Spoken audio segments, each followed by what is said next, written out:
Welcome back to the Baal HaSulam's Matan Torah by the Baal HaSulam, with commentary by Rebbe Avraham Morechai Gottlieb. I'll be referring to as the Rebbe Shlita. We're in the middle of page 86. We're still in section 12, which is quite a long section, but we're getting there. We're also easing towards the end of the actual essay of Matan Torah, and then we'll see where we go from there. Let's jump in. The Baal HaSulam begins.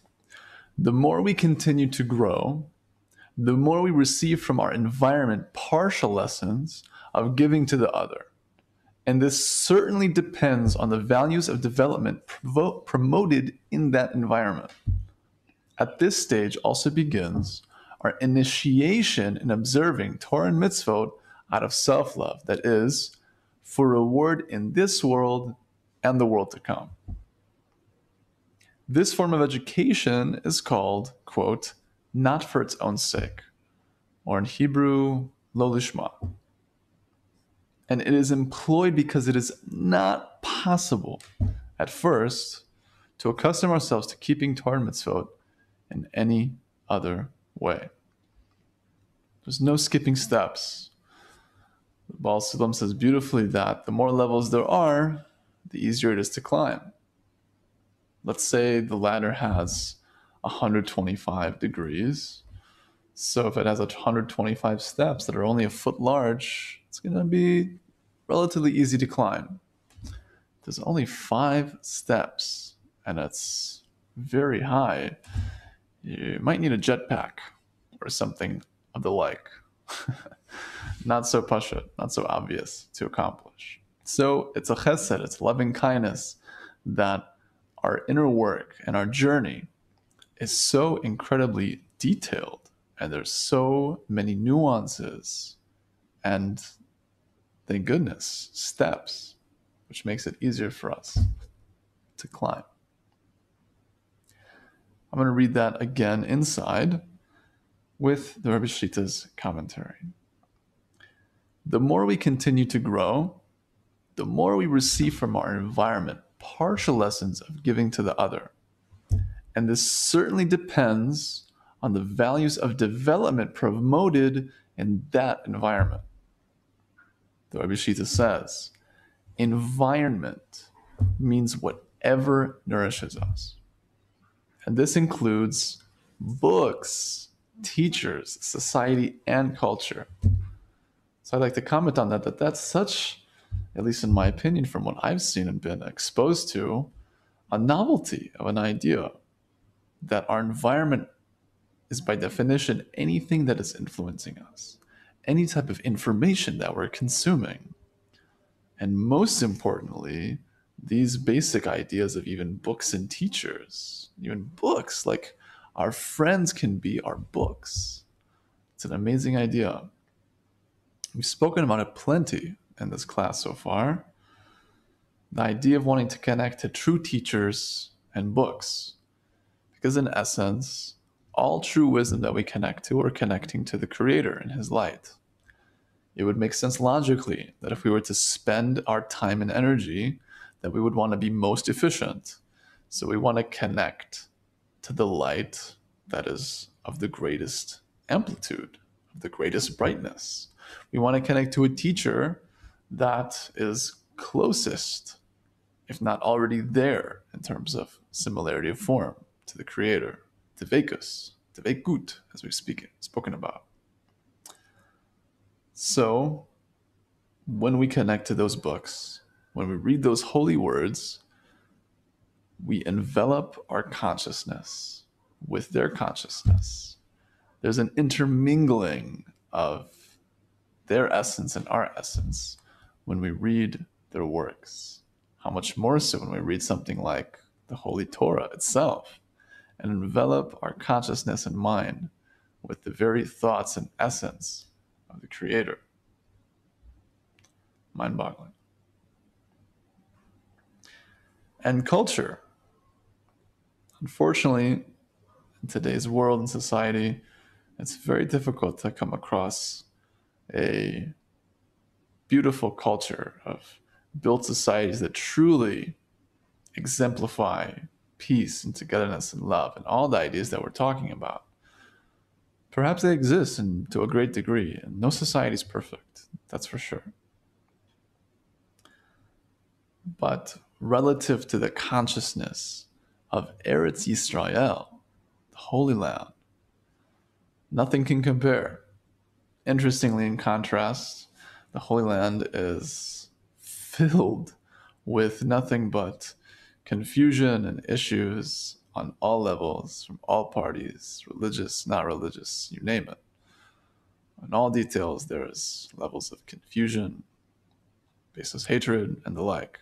And there's certainly pockets of connection, love, and unity, and great goodness. Thank God. But the land itself is a physical branch. It's a representation of the upper spiritual reality that is Yisrael. That's Yashar Keil, straight to God. Not only this quality of character, as we've spoken about, but also a higher dimension in the upper world. Eretz Yisrael is the greatest manifestation of a spirituality on this physical planet. So it makes sense, one that wanted to desire, and one that wanted to be on the path of truth, would plant themselves, as difficult as it could be, in the Holy Land, because it would be most conducive to their spiritual growth. And they could connect to the greatest teachers, hopefully, in order to accomplish that. And I mean no offense to any other country or any other place outside of the Holy Land. There are great pockets and great communities, surely. But in essence, how can we compare? Really?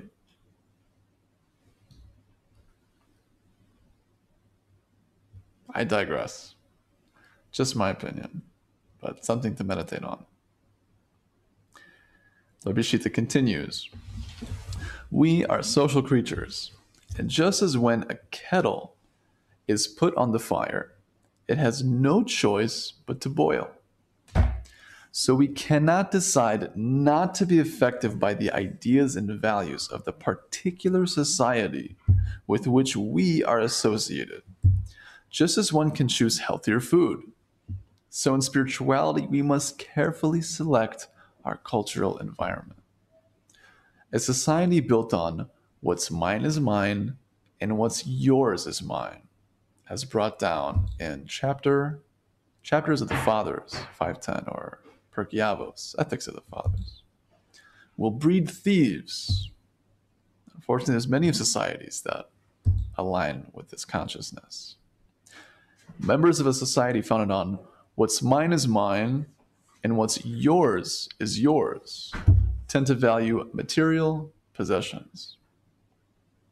Also quite common, unfortunately. We can gradually begin to develop spiritually when we put ourselves in a community whose ideal is what's mine is yours and what's yours is yours. And that is Yisrael. That is Yashar Keil. That is the manifestation of altruism, meaning what's mine is totally yours, and what you have in your domain is also within your domain. It's altruism, it's giving. It's a matter of being free and not holding on to particular materialism and the like. A community is not just a collection of people that happen to get together for the necessity of communal prayer or work or other social activities. In a true community, there is an interconnection between its members that is created when each member recognizes the greatness and significance of the others and therefore chooses to connect with them. As we've spoken about in a prior class, we can put this into practice with our friends in both thoughts, speech, and action. We have to think good thoughts about our friends. We have to speak with them as if they are very important people. If anything, the most important people in the world. Why not employ such consciousness and attempt to treat others with the greatest of magnitude? Because the truth is, the entirety of the Creator's glory is within each and every person, because spirituality does not divide. So to contemplate that a single soul is still infinite and expansive is something that should put us in awe, but it's so difficult to apply practically. And finally, doing things to benefit them. Actually, what do they want? What do they desire? And by practicing these three things in thoughts, speech, and action, we slowly but surely accommodate ourselves to such consciousness, to such altruistic habits. And this is going to be logically most conducive in a corrected society. That at the very least, hopefully we connect to one that desires to do such a thing. Such a community can gradually create an atmosphere of closeness and devotion, according to the teaching, what's mine is yours, and what's yours is yours. It's all too often in today's Jewish communities, at least, that the notion of a community is just as the Rebbe Shita here explained, that people get together for a minyan. They congregate for the sake of saying particular inserts for prayer, and then they go on their way. But it should be much deeper than that. Any type of relationship with another, whether it be man and wife, or man and his community, man and his rabbi, so on and so forth, there's a single vessel that an individual is building with, either that other one individual or a collective. So to actually grow together as a single unit, as a single vessel, as a kli to receive the Creator's light, is incomprehensibly more conducive to our spiritual growth relative to a simple coming and going in order to pray, maybe sometimes to learn. But what we're speaking about here is a bit deeper than that. And there's lots of written about it in the Ashlag Torah, by the Rebbe Yitzchak and the Baal HaSulam, and the Rebbe Shita as well. It's very worth connecting to it and looking into it deeper in hopes that we can connect to better communities and better friends, so on and so forth. It says in Devarim 2019, Ki Hadam Eitz Hasadeh, that for man is a tree of the field. What does that mean? Man is like a tree. Man is nurtured by water, like a tree. Water corresponds to Torah, this quality of giving, this quality that refines ourselves and brings us this higher nature of connecting to the Creator.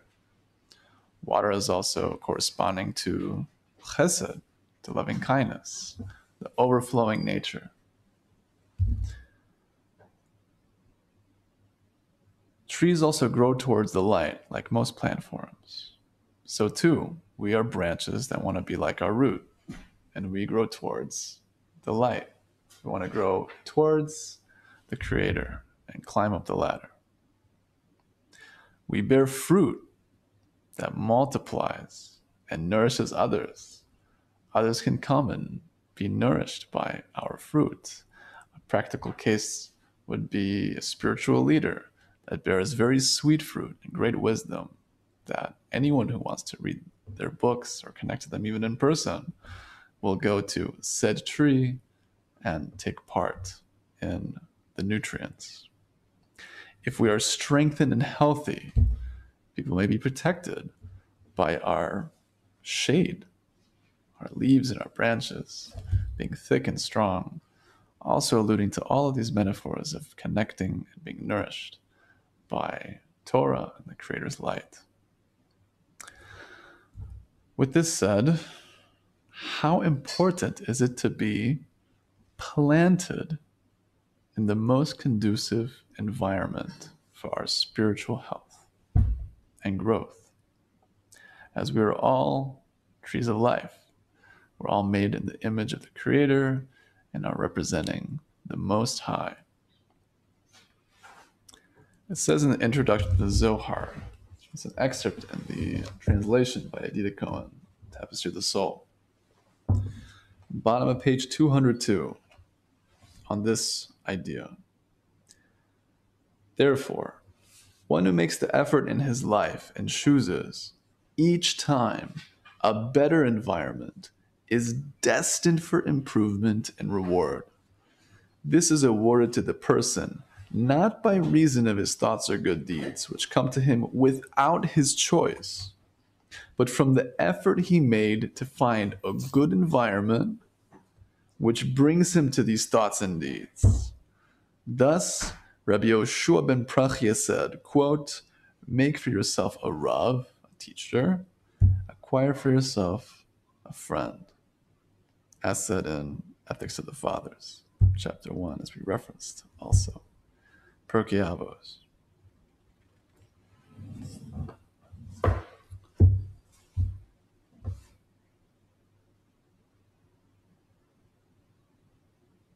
In essence, what this is saying is that our biggest free choice in life, our biggest point of bechira in Hebrew, choice, is our environment. The amount of Torah we can learn, the amount of mitzvahs we can take part in, the amount of good actions we can do for others is directly related to where we are. A simple example would be if we were stranded on an island, we wouldn't be able to do much in that regard. So our biggest free choice is to plant ourselves in the best place possible, again and again and again, until we get to the ideal scenario.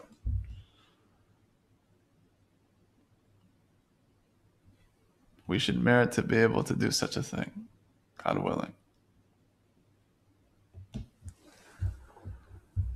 And a quick note on this end quote from this excerpt about Rabbi Yoshua ben Prachia saying, make for yourself a Rav and acquire for yourself a friend. The Rebbe Shlita says in one of his amazing essays, the collection of essays being found in a particular series of books called Birkat Shalom. So it's a brown collection of books. It's in the bookstore. It can be found in the description. It's in Hebrew. Make for yourself a Rav, a teacher. One can understand that in the simple sense of find a teacher. Make yourself a teacher. Also make yourself into a teacher so that one can be teaching others. But the Rebbe Zitzal, Rebbe Baruch Shalom HaLevi Ashlag Zitzal says, make for yourself a Rav. Who is the greatest Rav? Who is the real Rav? Rav in Hebrew is from the root of great, big. The Creator. The Creator is the Rav. So make for yourself a Rav, meaning put the Creator up in importance. Make the importance of the Creator a priority, as opposed to the importance of myself, serving myself and all my egoistic desires. No. Choose the Creator. Which means that's the point of also putting ourselves in the right environment. I want to put myself in the environment where others also want to increase the importance of the Creator. Acquire for yourself a friend. The language of acquire in Hebrew is also to buy. Koneh. This can be understood, the Rebbe Zitzal says also, who is the ultimate friend? Also, the Holy One, blessed be He, Kadosh Baruch Hu, the Creator. How do we buy the Creator as a friend? By exchanging and selling our egoistic desires. By cutting off things that we really don't need. Let's say an environment that's not conducive to our spiritual growth and health, and sell it to the Creator. We make sacrifices that are difficult because we're stripping away our self-receiving desires and we're selling it, we're trading it to the Creator in order to put Him up in importance and build a relationship with Him. But this is all coming back to say that it would be done in such an environment. Again, may we all be zilch and all merit to connect to such an environment better and better and better, repeatedly, until we reach our desired goal of being one with the Creator. Till next time. Thank you so much. All the best.